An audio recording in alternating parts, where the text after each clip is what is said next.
Okay, so I'm back with yet another review video, this time talking about MTH's propane turbine locomotive. I wanted to make this video a little bit sooner, but I was caught up making the little road trip video to Northeast Trains and the Halloween video. Speaking of the Northeast Trains video, I really appreciate all your feedback from you guys. I love to hear the comments. I talked to Don. He said that he had received several calls from you guys after watching my video, so that makes me happy that I was able to help him out.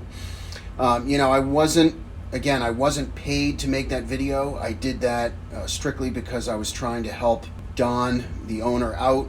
I think it's good to promote, the trains, the brick and mortar train stores. There's not too many of them left. So if you guys missed that video, I encourage you to go and check it out here.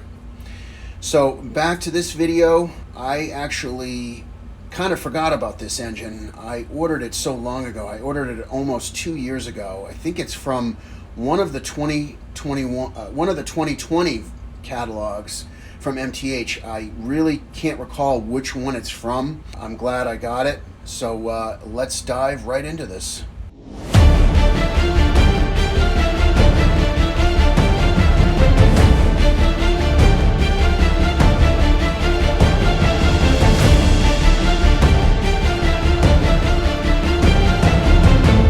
Starting off with the history of this locomotive, this is actually there were 3 generations of turbines that the UP had, and this particular locomotive was a first generation engine turbine. In May of 1953, they took number 57 and converted it to burn propane instead of bunker sea oil that all the other turbines burned. And they did this by attaching a pressurized tank car directly behind the locomotive. The benefit to burning propane is that it burned cleaner, but there was a safety concern, and so in January of 1954, only 6-7 months later, they converted this back to burn bunker sea oil, and they never converted another turbine to run propane again. So this locomotive is, as you can guess, is Proto 3. It was released again from one of their 2020 catalogs. The detail is pretty nice. I just kind of wanted to just briefly go over it. With the starting with the side, the most prominent feature about this engine is the metal mesh screens for ventilation right here. In the cab, which is a nice feature, you can actually see there's 2 crew figures inside, and you can definitely see them in the locomotive when the engine is running, when the cab is lit up. All of the doors, including the front and the back, and even the back behind the locomotive, all open. They're held closed by springs, which is a nice feature. And it's got the unique 4-truck, 2-axle trucks, which gives it a unique wheel configuration. You can't really see it, but there's 2 there's 2 cab crew figures in here. There's separately applied wiper blades. The headlight actually is right here. It's these 2 little holes. And right here is the Mars light, and as you'll see in the video, this Mars light is very, very bright. It flashes, because it's a Mars light, so it's very bright. And then you've got the 2 headlights here with the UP symbol here underneath, and there's actually a little grab iron right here with the number boards and the green marker lights. So I wanted to give you guys a closer look at the back of the locomotive. Kind of a unique feature with this is you've got the hoses that are supposed to connect to the tank car to simulate connecting to the tank car. You've got this door here that, like I said before, it opens, it's spring-loaded. You've got the handbrake here with the chain here and the metal grab irons. And there's a ladder running up to the roof right here. So this engine has fairly nice roof detail. It's got some pipes running here. You've got some vents, see-through vents all around in here. There's actually 2 smoke units in this locomotive. One is in the back, and there's one here in the front. As you'll see the smoke in the video. And then you've got some more piping here. So if you purchase this engine, just don't forget there's 2 smoke units. Again, one here and one here. Because of the unique wheel configuration, I wanted to show you guys the underside of this locomotive. So, of course, you've got the 4 2-axle trucks. One of the really cool features about this engine that I think is really impressive is that all 4 trucks are powered. You've got a traction tire on each truck. So this thing has a lot of pulling power because all 4 trucks are powered. To give you a little heads up, a little comparison, and something that I'll be reviewing in the future.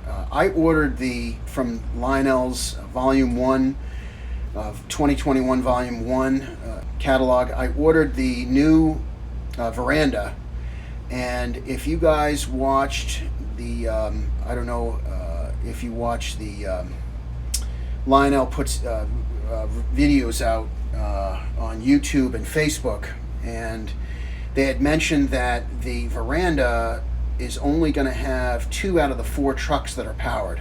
And this engine is, and so I'll be doing a review on that engine when I do get it. So stay tuned for that. I'm excited about getting that veranda from Lionel.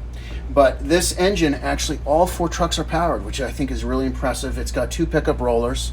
And the wheels, the way that they're configured is that each pivots like a normal truck, but they sit on there's like a plate that both trucks sit on, and the trucks can you can't see it with my arm in the way, but the trucks pivot like this on the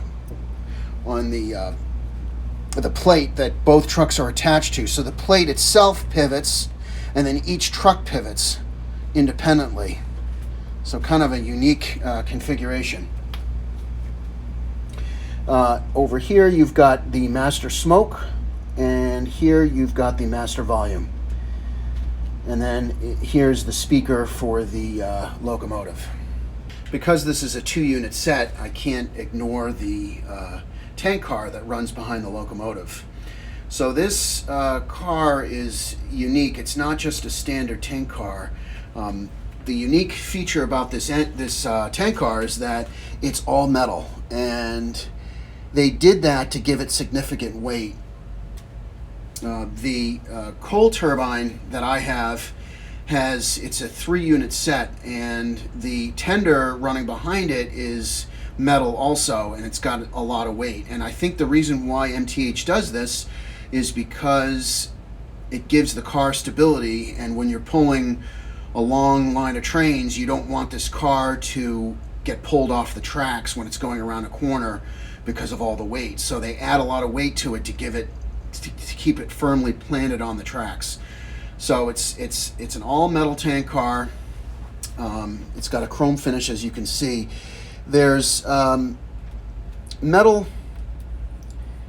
There's a metal grab iron that runs the whole length of the car. You've got metal ladder. This hatch right here on top actually opens. There's really nothing in there. It's just like a little tiny pinhole. Almost looks like you would put smoke fluid in there, but obviously you don't. And there on the side over here, I don't know if you can see it, there's a cable that you actually plug this car into the back of the locomotive right here, and what that does is that enables you to run the Proto couplers. So when you fire the rear Proto coupler, this coupler on the back of the tank car, since this is considered the end of the locomotive, opens. So that's the only reason for this cable, is to connect the Proto coupler in the back of the tank car right here. So kind of a unique car. It's really shiny with the UP name on it. It says Richfield. Kind of cool. So before starting this locomotive, I just wanted to add a little disclaimer. So this engine runs great. The only issue I have with it is that some of the crew talk dialogue does not work on this engine. If you're familiar with MTH, they have some pretty cool crew talk dialogue that you can activate, and it's a strange thing. Some of the crew talk dialogue, when you try to activate it, all you get is static. And then some of the crew talk dialogue does work fine. And the prime mover sounds, the horn, the bell, all work fine. But some of the crew talk doesn't work. And so I was at a dilemma. I didn't know, should I return this locomotive? You know, and I was just thinking, you know, I've had a lot of problems lately between MTH and Line L locomotives. If you guys watched any of my videos, you know, my SD24, it caused a short, and I had to swap it out with Charles Rowe, and Charles Rowe was very good about doing that. I had my S1 locomotive that, you know, the rear truck would cause the engine to derail when it came out of a curve, and again, Charles Rowe was able to swap that out. I have a Rail King ES44 AC, the BNSF 25th anniversary edition. I wanted to do a video on that, but that's got a IR sensor issue that I still have to work on. I have to get that fixed. So I've been having a lot of problems with locomotives, and I thought, well, should I swap this out with another engine, see if I can bring it back to Charles Rowe and get another engine? But I said, you know what, this engine runs so nice. Just because some of the sounds don't work, I mean, I don't want to risk swapping it out with another engine. Maybe the other engine I get might not run as well. You know, I don't want to take that risk. So I decided, you know what, I'm just going to keep this. And you know, the main sounds, I don't activate the crew talk all that much. I like to do it to show you guys on the video, but I really don't activate the crew talk dialogue when I'm running these engines off camera. So I figured, you know what, I'm going to keep this engine, but I'll show you guys what the static sounds like. It's not a pleasant sound. So we'll go ahead and start this up.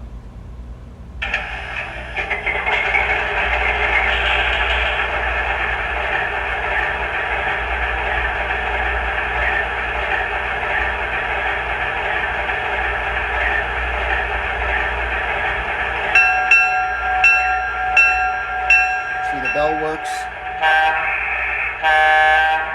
horn works, but when you try to activate some of the sounds,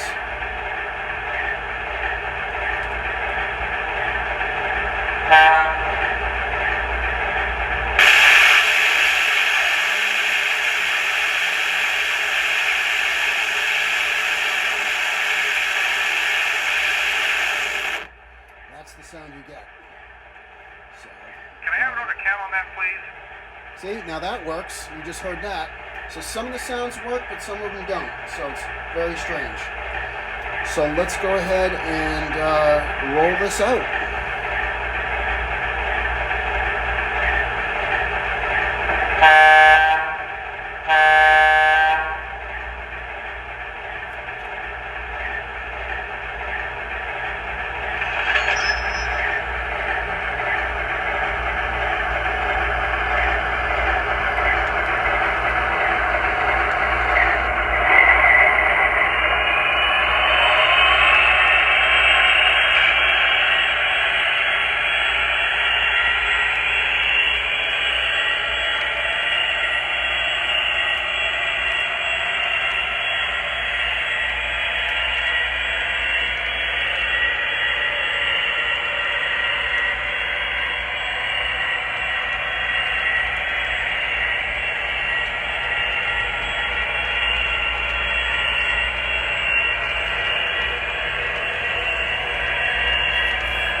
So I don't usually do closing remarks on my videos, but I did want to do it on this one because I did want to mention that, you know, in the beginning of the video I'd mentioned my coal turbine, and if you guys are unfamiliar with my old channel, you won't know about my coal turbine that I have. I did a review on it on my old channel a while back, and so I just wanted to mention that maybe in a future video it would be fun to run this along with my coal turbine at the same time and do a double running session with both my MTH turbines. So hopefully I'll be doing a video on that in the future, so look out for it. And until next time, everybody take care, and we'll see you on the next video.